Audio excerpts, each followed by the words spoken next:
one of the things that Google doesn't like is a lot of changes too frequently without a whole lot of data, because it puts it into learning phases and then also can cause the account to never really gain traction. I'm a big fan of Microsoft because I've seen so many wins out of just the blue because there's so much to take advantage of. With still a significant audience out there. There's a lot of people that do use Microsoft or Bing as their primary search engine. The LinkedIn advertising has really been a success for me over I'd say the last 12 months, especially with our B2B clients, really seen some large gains. I think Microsoft can be a really important part of the ecosphere for a lot of our business-to-business clients because it's almost a better platform in some senses than Google for certain industries. All right, so icebreaker.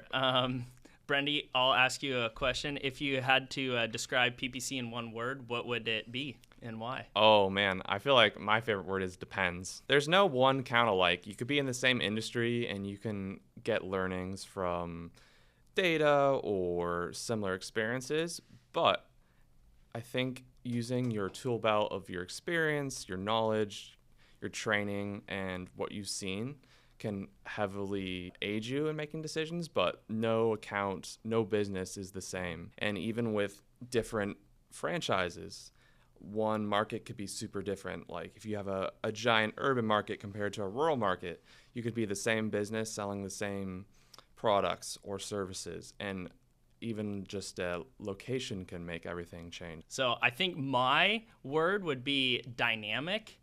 And the reason for that is like Google, Microsoft, all of digital advertising is constantly changing. And we as marketers have to be very dynamic. Just over the last 4 or 5 years, the change and the pace of the change in digital advertising has just really accelerated. And so us as paid search specialists have to be super dynamic to stay ahead of the curve, and then also try to continue driving that positive performance for our clients. So that would be my word in the PPC world. So Brenny, I'm going to ask you a couple questions about budgeting and budget management. So you being on the enterprise side of things, your clients typically spend more monthly ad spend than my clients do. What do you use, daily budget or monthly budget when working through your accounts? Definitely daily. I think daily gives you a lot of flexibility. I think through the month, there's lots of ebbs and flows of marketing, and to be able to adjust your budgets, whether there's seasonality. A good example is this time of year, having a daily budget, because we just experienced Turkey 5, where maybe on Friday and Monday you have significantly different daily budgets than Saturday and Sunday, where if you keep the same budget throughout all of those days, then you'll overspend on Saturday and Sunday and underspend on Friday and Monday. And so daily budgets really lets us utilize all the control that we can have. Where monthly budget, if you set it and forget it, maybe it would be helpful, but when you're trying to actively manage the account, just having another lever to pull with daily budgets, I find very helpful. On the more small to medium size businesses, I would say, I'm going to go back to Brenny, it depends. I have some clients where like a monthly spend would make more sense to them, where maybe they're not running on the weekends, and we want to look at it as like a January 1st to January 31st total monthly budget, where that's what our account managers talk to the clients about, is like, hey, these are our monthly budgets. So it aligns more with our account managers to go on the monthly side of things. But on my clients that typically spend more, a daily budget totally makes sense, because one day we might want to capture more of those clicks or more of that traffic, and then on another day maybe there's more traffic on a Monday than there is on a Friday, and so if we're capping it out on that Monday, then we're not going to hit that total monthly spend. It's a very delicate balance, and that's why we're constantly in the accounts monitoring to make sure that we're not overspending, underspending, and we have some fail-safes with scripts that allow us to identify when we are overspending and if we need to pull back or underspending, so that at the end of a 30-day or 28-day window that we're not overspending our clients' allotted budget. Another large part of our job is optimizations and how often that we need to be in the account. And I'm just curious to hear kind of on your accounts and your experience, what's your op frequency and how often do you find that you need to be in accounts? We have a schedule within our internal systems that automatically schedule our optimizations on a 28-day span. If a client's goals are changing or we're making a lot of changes in the account, maybe adding new campaigns or adding new ad copy or running promotions on specific products or services that the client wants to push, then I'm going to be in that account more frequently than those 28 days. But maybe an account that's maybe in the off season or has been running stable and hitting those goals, then it typically is on a 28-day span. For the definitely smaller ad spending accounts, data really does drive these changes. So one of the things that Google doesn't like is a lot of changes too frequently without a whole lot of data, because it puts it into learning phases and then also can cause the account to never really gain traction. And so that 28-day optimization frame is kind of that sweet spot that we've kind of curated over the course of LP's life. And we found that that's kind of what's helped our clients drive positive success. What about you, Brenny? Yeah, I mean, it's definitely a balance. I mean, even on the enterprise side, it varies heavily. I have accounts where I'm in every day and accounts where I'm in on a 28-day basis as well, where maybe we're looking at $50 CPCs. Like, there's some industries that really are very competitive, and you could spend thousands of dollars and still not get very much click volume. And so it really very depends, and it's very industry dependent and CPC dependent. It changes throughout the year, so it's definitely not a set it forget it. The op cadences and where we make optimizations is very dependent. You bring up a couple good points, Brendan, about and I want to just touch on like my favorite part of the job.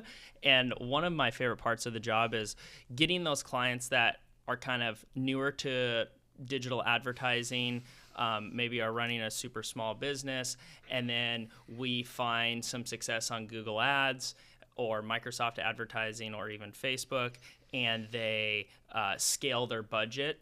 And then they get to a point where they're like, okay, we need to hire more people.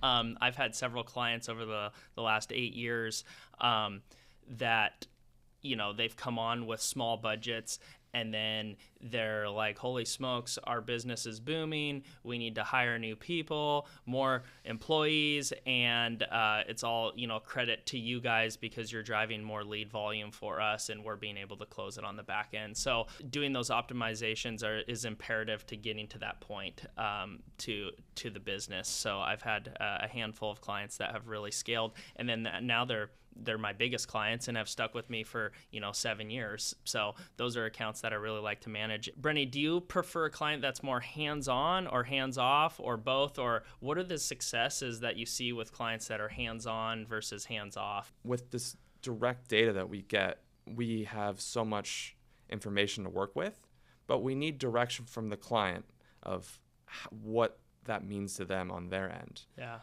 How are their margins when it relates to the sales? Maybe we're getting a 5x in the account, but if their margins are 20%, then they're just breaking even. I definitely like clients to be hands-on, especially in the beginning, and it helps us build the relationship.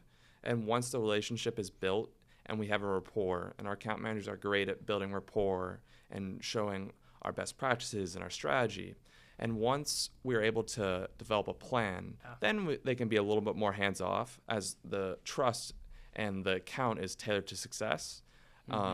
So down the line, I think having a more hands-off relationship is helpful because that just gives us the ability to do what we need to do in the account. But early on, it's really helpful for a client to articulate what's going on their end because we definitely need their input to make the account as successful as possible. Signing up with an agency for me is a big decision, but it also reflects an important economic theory and the diversification of work. Like if we're really focused on one small thing, we can get really good at it and we can be knowledgeable and on top of everything.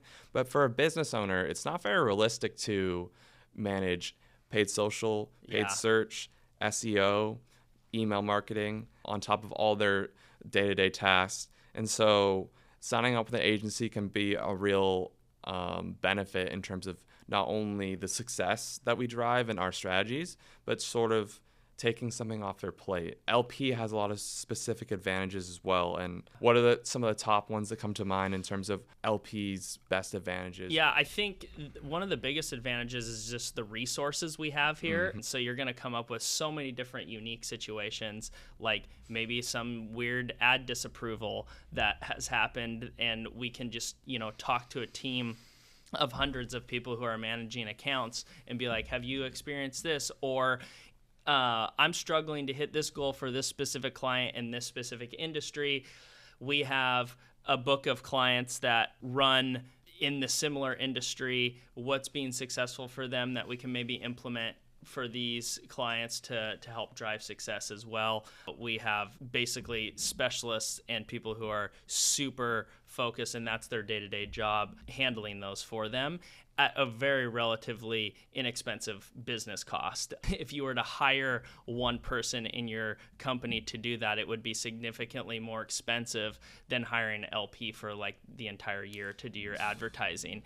And also, not only would it be less expensive to use LP, your service would likely be significantly better than having one employee. Not one person can be an expert in all of those products and services that we offer. When we get accounts and I see like someone doing paid social, paid search, SEO, creatives, I'm like, how? Like, how do you have the time of the day to be able to be an expert in all of that? We're so focused on one, and it's taking our day to just be able to focus on paid search. To be able to be an expert in everything is, quite frankly, not realistic. Being able to diversify and us just focus on paid search is a real advantage because we can see and be in the accounts every single day, learning the newest tools from Google and Microsoft. I mean, tracking makes or breaks your account. And if a lot of accounts that I get are not working because they're not tracking the right goals. And nowadays with the push for automation too,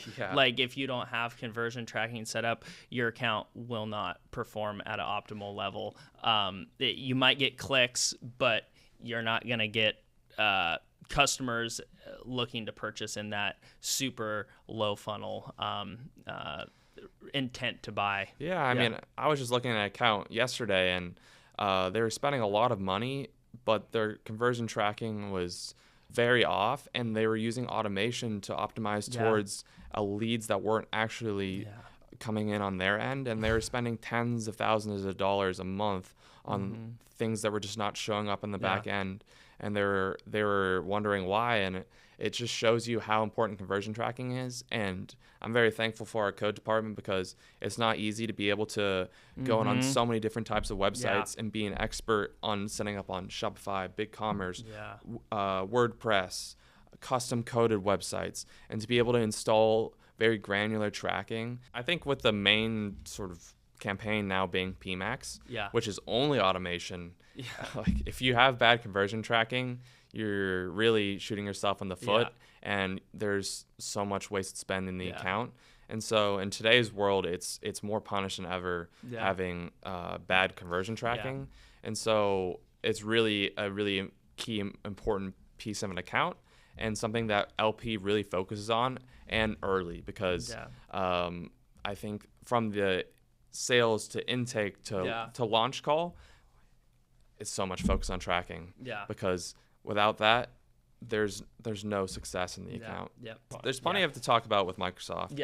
I'm a big fan of Microsoft because I've seen so many wins out of just the blue, because there's so much to take advantage of, and there's so much less competition. Take advantage of a very underutilized platform with still a significant audience out there. There's a lot of people that do use Microsoft or Bing as their primary search engine.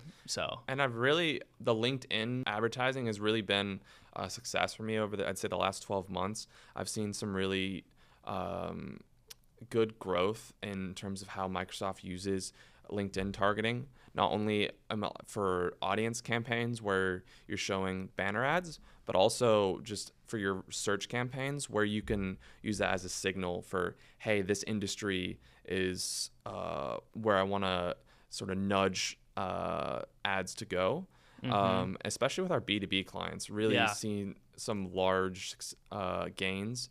And I think Microsoft can be a really important part of the ecosphere for a lot of our business-to-business clients because it's almost a better platform in some senses than Google for certain industries. Yeah, I find that diversifying their ad spend also onto Microsoft is a huge win, in that even if it doesn't pan out to be successful, it's worth a try because the risk reward of that is significant. Like, I have a lot of clients where it is successful and we're just crushing it there in terms of cheaper CPCs, so their ad spend is going significantly further than on Google. They're capturing potentially a different demographic of users that might be more aligned with their product or service.